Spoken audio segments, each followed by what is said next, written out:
Hey, what's up guys, Angelson here, and I'm bringing you a battle replay commentary on Waterfalls. Now, this is a map I actually do not really get to play often, and usually in the matches you have seen me playing, I always go for the archery dojo, and I bring a lot of bow warrior monks. Well, I didn't this fight. So my opponent is another 10-star general named Shihan, and he's probably got about an even infantry corps as me, but he also brought quite a few bow units. I brought 4 cav, 2 Grey Guard, and 2 Yari cav. So, because of the developments of the early cav action, I decided to change my strategy up. So if you look at my army, you can see I've got Bow Warrior Monk with Vanilla Matchlock Warrior Monk. Behind them I have 2 Yari Ashigaru and 5 Katana Samurai. As well, I have another Yari Ashigaru back here. Now, I did keep a little surprise in this force as well. I do have another Matchlock Warrior Monk, but I didn't want to expose them early in the battle.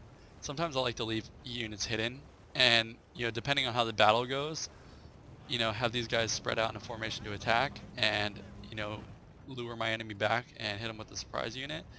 Or if I'm going to advance, I'll bring them out of hiding, and just have a unit that he isn't completely prepared for. So, I go ahead and decide to move my cav out early. I saw all of his infantry front was just swords. He didn't really have any spears supporting. So I thought maybe I could get in a cheap shot, but he does stop and get his matchlock set up. So I decided, okay, that's bad juju. I'm going to move my guys back and mainly just focus on trying to capture this sword dojo. So if you look at my opponent's army, he has, I believe, a light cav, Yari cav, and another Yari cav. I don't think he brought any Great Guard for this encounter. But he does have a pretty big infantry corps. All these swords are veteran. So he's got some Nodachis, some Katana Sams, more Katana Sams. Also has 3 lone swords. So not really a lone sword build, but these guys are, barely upgraded. I think they just had the first line attack upgrades. As well, he has quite a few skirmishing units. I believe he has some bow warrior monks, some bow ashigaru, and 2 bow warrior monks and a bow ashigaru with a matchlock Ashigaru. So he kind of has me on the range fight because all I have is this one bow warrior monk. Not matchlock wise though, apparently.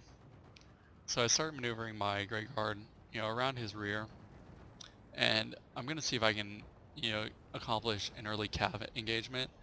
Since he doesn't have any Great Guard and only has the Yari cav, I'm not really worried about these guys.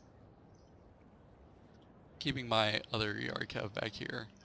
Also, I wanted to see if maybe I could draw his spears back here and go for some cheap shots on his, lone swords and his range component. Which he does bring his spears back, you can see. So I'm going to go ahead and fast forward this a little bit. Meanwhile, the rest of my army is just over here. I'm moving up my archers to start picking off some of these sword units and continue capturing this sword dojo. So I did manage to get my cav all the way back here, but he's going to reinforce some of the Yari Ashigaru. So what I really need to do is get him to chase my cav and pull them away from these spears, which you can see is going to happen right now. So I go ahead, and even though I'm giving him the advantage of having elevation on me, I will pull my Great Guard down here. And this is so funny, last minute before he hits, I decided to dismount this one Great Guard unit, which it's beneficial, but I'm going to lose these horses, which kind of sucks. So now you can see I had this one dismounted Grey Guard unit attacking these 2 units of cav, and I went ahead and brought my other cav up. And here's the funny thing about cav mechanics. I realized to get the charge bonus, all you have to do is just stop your cav unit. And right before your opponent's cav hits you, then you click the counter charge. Every time, without a fail, it works. I kid you not. So if you start charging towards your opponent's cav and he is not countercharging, I can guarantee you he's going to sit there and wait till the last second, and then he's going to hit your cav and win the charge bonus. I have no idea. Logically, it doesn't make any sense. Physically it doesn't make any sense because a unit in motion should not, a unit that's not in motion shouldn't have that much momentum. It's just absolutely insane. So over here you can see I did bring my bow warrior monks over here to take care of his matchlocks, which those guys are already routing now. And he wasn't responding with the rest of his bows. He did maneuver 2 units over here. So at this point, even though I have a melee heavy build and only 1 bow warrior monk, I decided to see if I can take this for what it's worth and try to skirmish with him. I do have the range advantage on both of his bow warrior monks because these guys are only 175. So I figure, you know what, I actually do have the range advantage. I'm just going to, try to skirmish. And here you can see he actually brings this 1 bow warrior monk so far forward. He doesn't have any spears close by. So it's a perfect opportunity for me to bring my Yari Cav in as well and get off some charges. You can see this charge on these bow warrior monks. Absolutely beautiful, and he doesn't have any spears to support them. I bring my other unit down here to hit this 1 unit of lone swords. And you look at that charge bonus, it just obliterated, 25, almost 30, wow, almost 50 of their units. And I decided to go ahead and push this Yari Cav straight through to hit his other bows as well. Now his general is, I believe, a melee general, so his Yari Cav are not going to hold up very well on their own. But I did sufficient damage to this unit. It's at 35 out of 75.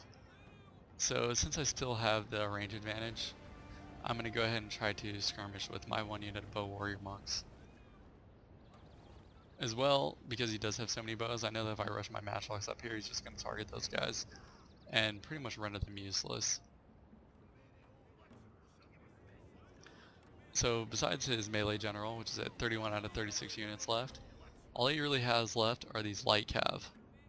So even though I only have this 1 unit of cav left, I pretty much have the advantage. He's not going to chase down my other unit with his general. At least not unsupported, he won't. So here, it's just the back and forth skirmish game, trying to tie down his units and, just take care of his bows step by step. Which he actually does a really bad job of managing his bows. He's just letting me sit here and shoot down his outranged bow warrior monks.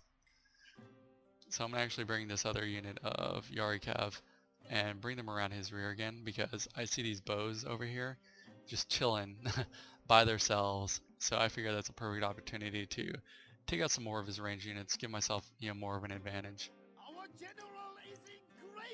So here you can see my Yari Cav do catch up with his bow warrior monks and start working these guys down. But he does have his melee general over here, and he's bringing that light cav back as well, which together those units could easily take out my 1 Yari Cav. And here you can see I've almost routed this other bow ashigaru, and really all I have to worry about is this other bow warrior monk. So with my 1 unit of bow warrior monks, I was able to pretty much skirmish all of his units down. My cav took care of the rest. So instead of doing an infantry rush early on, I changed it to a skirmish fight. I took care of his matchlocks, I took care of most of his bows, so now there really isn't a huge threat to my army, besides his infantry, which isn't a threat at all because we're pretty much even. But since my bow warrior monks do have so many arrows left, I decided to go ahead and continue skirmishing and trying to wear down the rest of his units.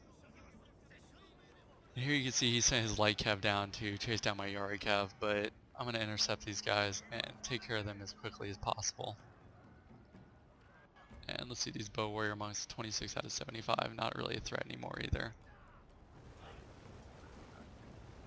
So once I started advancing my army up, I realized that I have this workshop down here that I need to capture as well. I mean, I don't need to, but I just want to get every advantage I can before I close with my infantry. And you can see my bow warrior monks are just going to sit back and pick off his units as best as they can. So I have this unit of Yari Cav hidden down here. I have these Yari Ashigaru capturing this workshop, and I'm just going to continue to advance the rest of my army and try to dwindle them down as much as possible with my bows.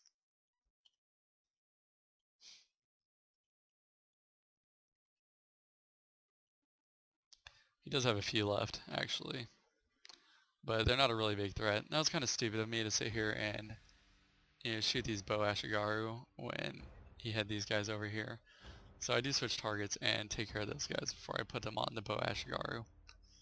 So now my opponent, makes a smart move. Oh, I also want to mention, you didn't see that because I was going so fast. I did bring my other matchlock unit out now. But, my opponent makes a smart move, moving over to this forest to mitigate the matchlock threat. But at this point in the battle, now that I've captured the workshop and the sword dojo, I really don't even need the matchlocks for this battle. So I'm going to go ahead and bring these Yari Cav around, looking for an opportunity to hit his army from the rear while I bring the rest of my infantry in to close with them.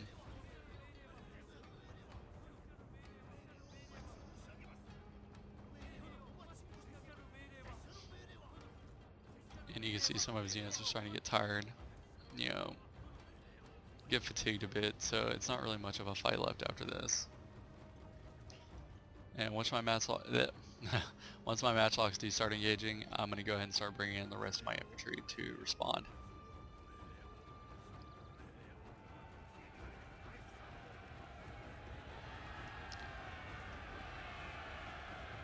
Smartly, he charges with the lone swords first to absorb the shock before he actually starts sending in his other units.